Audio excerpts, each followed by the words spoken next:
I remember when I was starting out with my photography, and there was a sense of knowing that there was something there with photography. There was something special that I was creating with just a phone, just a normal phone, like this. Just a normal, I had an iPhone 11, nothing special about it. And there wasn't a lot of creativity that you could do with a phone because you couldn't change your settings. It was just that rule of thirds. It was just that little grid, me and a button. But I started to take photos that felt like they resonated. And it's that little bubble there where we create our best work. That's what we need to find in order to keep creating work that stands out, that excels our photography to the next level.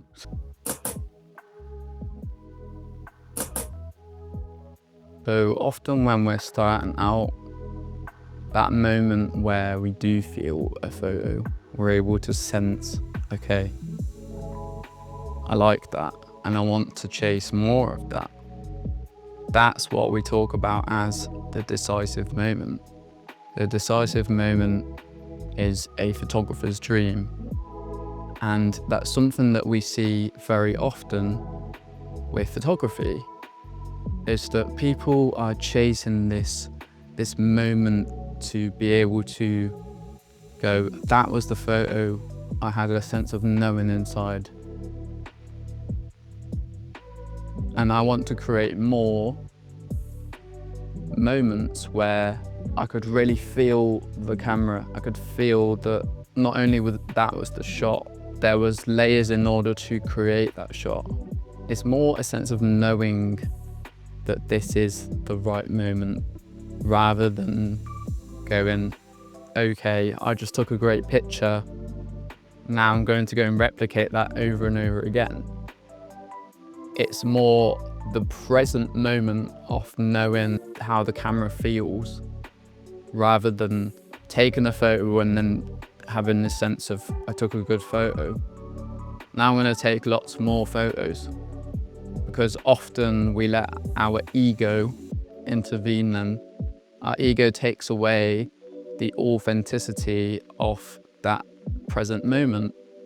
So in order for us to feel into the moment, we have to believe, we have to have that sense of belief that we are creating for ourselves.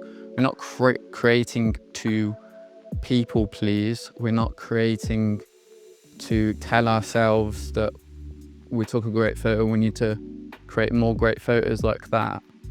We are putting ourselves in scenarios where we have practiced, we have put the time and the dedication. We spend time waiting for the photo to align. And I often find that, and I've just been to Dublin, and it's something that I am discovering more and more with film cameras, is that you do everything right to take a photo, and you're ready and you're lined up and you've got your focus point set and everything, and you go to take it, and I'm not going to do it right now because this is ready to go, but you go to take it and I haven't forwarded my film forward, so that I couldn't take the photo. The lens cap was on, that's a big one. Oh, my focus is not set right. I've missed this moment now. Oh, my shutter speed is too slow. There'll be too much blurriness. Oh, do I really want to take this photo? And you allow yourself to kind of step back then. You allow yourself to step back and understand not what it is about the composition, not about what it is, the way the light is right now, but you're able to interpret how it feels to you. And that's that sense of the decisive moment. that we do chase as photographers. However you do use an analog camera or use something like a digital camera, that moment often comes when we are in those spaces of kind of uncertainty, when we're in those spaces of, I've missed several great pictures. And it often comes where you have to embrace your environment. You have to embrace the way this camera feels. And whatever your gear that you use, it's not about that. It's about being able to know, I know my gear. I know my environment that I'm in, that I've made myself purposely uncomfortable in. And I'm so sure that this composition is right for me. And during that present moment, I'm waiting for something interesting. I'm waiting for particular elements. But we often have to step back a little bit, and we often have to think about photographers who've captured those decisive moments. And someone who's really inspired me recently is a very famous British photographer called Bown. Now, Bown, this is one of the reasons that she has really intrigued me, is that this is an Olympus OM1N. So this camera came out in 1979. Originally, it came out in 1972. Now, this photographer, this camera is completely manual. There's nothing automatic about it. Everything you put on it is manual. It's as basic as you can get it. This lady, Bown, her photos are so authentic and they are so powerful, and I'll put some of her work on screen. She was able to feel when the moment was right.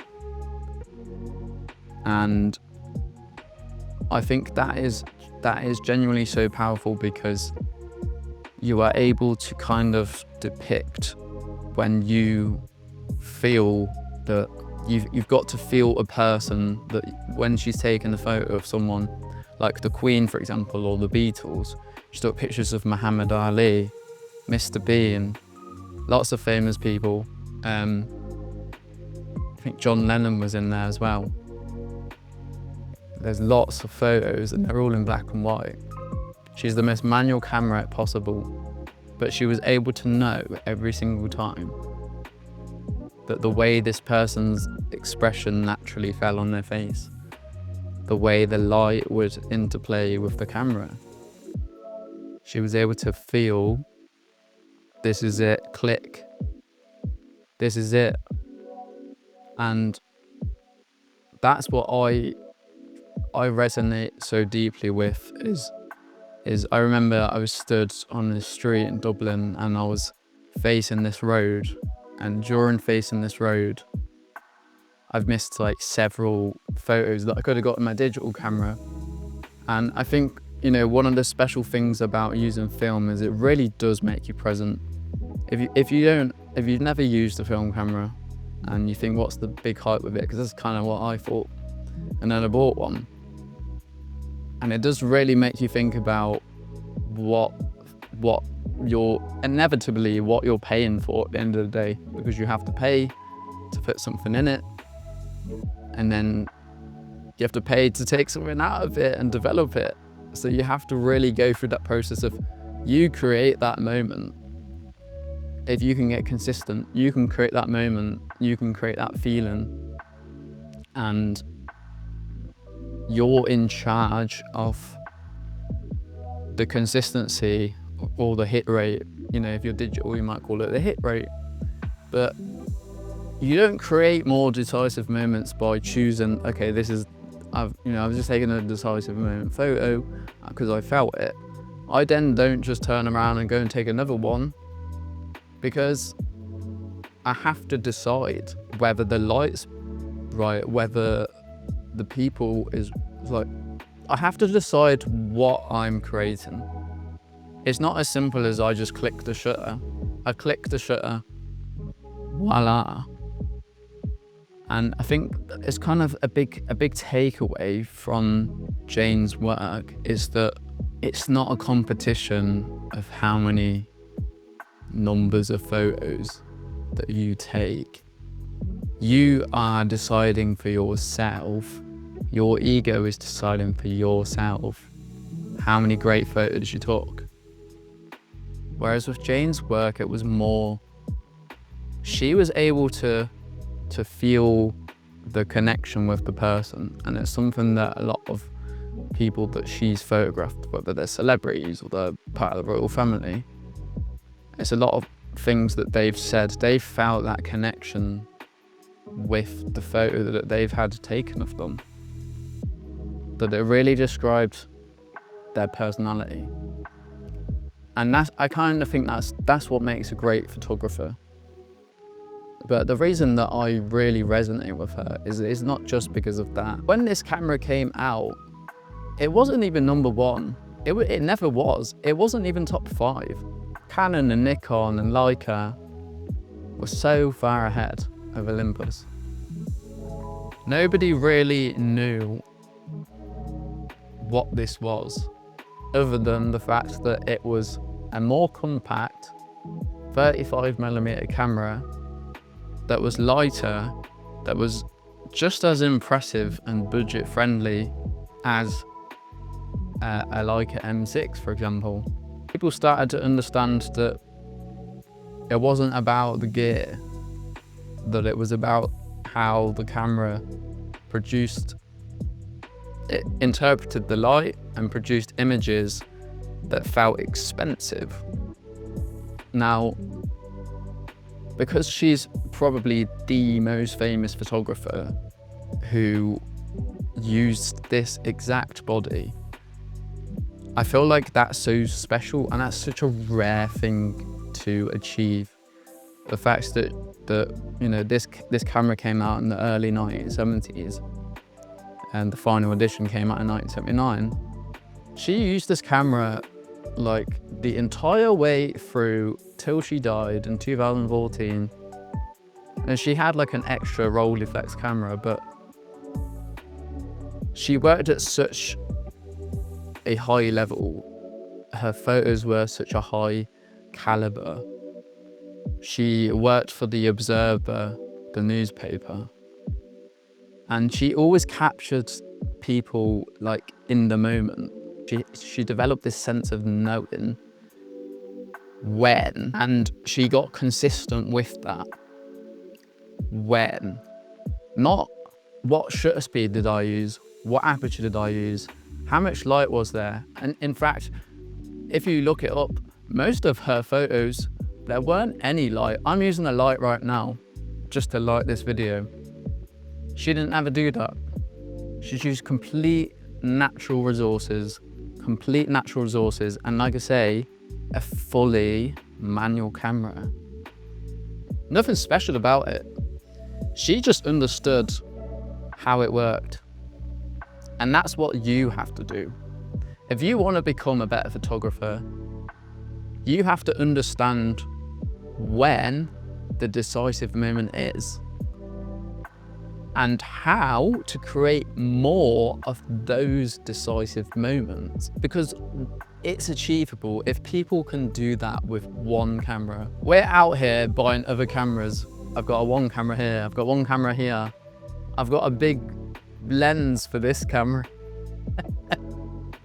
I'm out here buying like several different cameras, trying to achieve a specific look.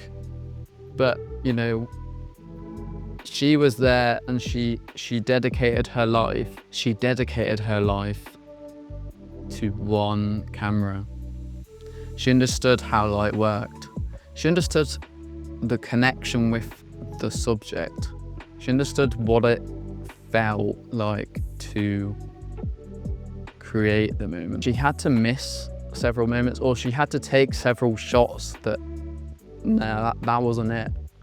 But sometimes it's kind of a case of just standing there with the camera and then seeing the photo develop and not even clicking the shutter. And you might be watching this thinking like, why would you do that? Why would you do that? Go and put yourself in a scenario, right, where you purposefully miss a great photo. I want you to know how it feels. Now I want you to stay in that spot and wait for another decisive moment. Because you're not changing anything, you're not changing the position of the camera. You're not changing, you know, who's in it. You're not changing, like, whether it's cars or people. You're not changing the building. The building's gonna stay there no matter what. You're not changing the light. The light changes for you. The people change for you. The cars change for you. The one thing that we know as a fact is that the building's always gonna stay there. We're gonna stay there because we've chosen this spot. And we have to know and we have to feel it in our heart. We feel it here. We think things. We think this is the composition and we feel that this is right. But there's nothing else we can do other than to just wait and be patient. Let the photo come to us. And we'll take that when the moment is right. We have to allow ourselves sometimes to not even take a photo. We need to have a moment where we feel like we failed.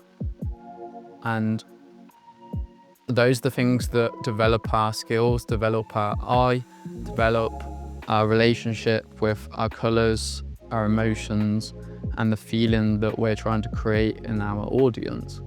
So that's something that I really want you to take away from this video.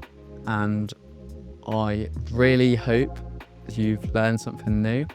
So yeah, make sure you leave me a comment down below and drop a like and you subscribe. And I'll see you in the next episode.